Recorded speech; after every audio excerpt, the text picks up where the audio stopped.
Perkenalkan, nama saya Clementine Briliana Wijayanti dengan NIM 191134025. Halo, perkenalkan nama saya Mikael Arsa Sembodo dengan NIM 191134234. Saya dari kelas 4E.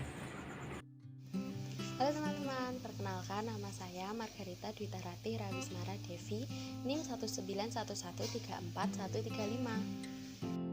Perkenalkan, nama saya Karol Sindria Nugroho dengan NIM 191134262 dari kelas 4E.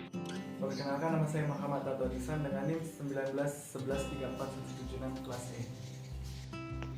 Halo teman-teman, sekarang kami akan mempresentasikan mengenai materi teori behavioristik. Selamat menyaksikan. Menurut Desmita, teori belajar behavioristik merupakan teori belajar yang menekankan kepada pemahaman tingkah laku atau tindakan manusia yang penggunaannya melalui proses pendekatan objektif, mekanistik, dan materialistik, sehingga perubahan tingkah laku atau tindakan pada diri seseorang dapat diamati melalui berbagai upaya pengkondisian. Belajar merupakan kondisi akibat adanya sebuah interaksi antara rangsangan atau dapat kita pahami sebagai stimulus dan tanggapan. Ini merupakan pengertian dari Slavin. Sedangkan stimulus sendiri merupakan tindakan rangsangan yang diberikan oleh guru kepada siswa.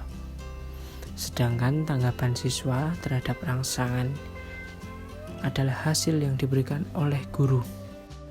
Teori belajar behavioristik adalah teori yang menekankan pada tingkah laku seseorang sebagai akibat interaksi stimulus dan respon. Teori belajar behavioristik memiliki pengaruh terhadap pengembangan teori pendidikan dan pembelajaran yang ada di dalam aliran behavioristik. Aliran behavioristik ini menekankan terbentuknya perilaku yang terlihat sebagai hasil belajar.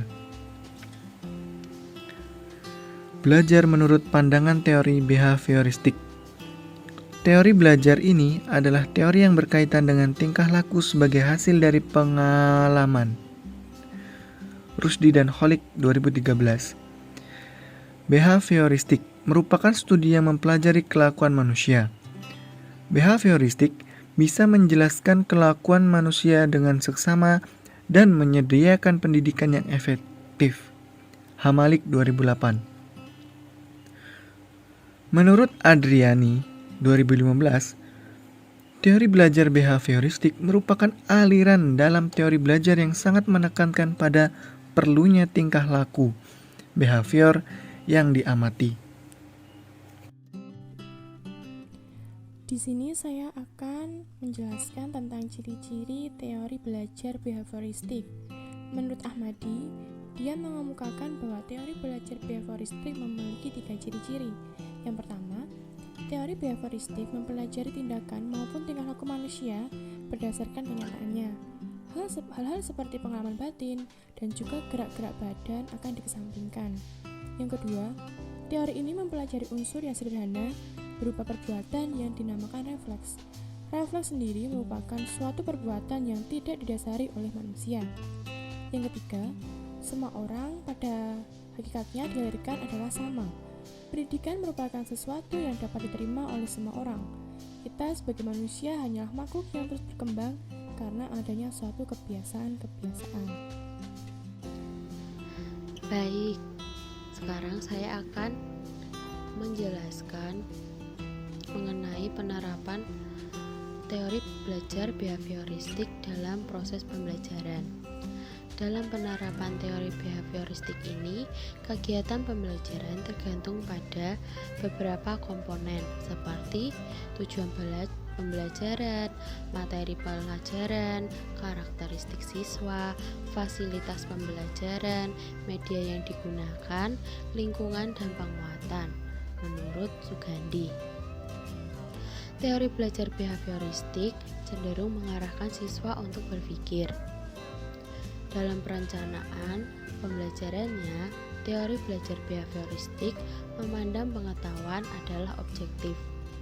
Mengajar didefinisikan sebagai memindahkan pengetahuan kepada siswa, sedangkan belajar merupakan perolehan pengetahuan.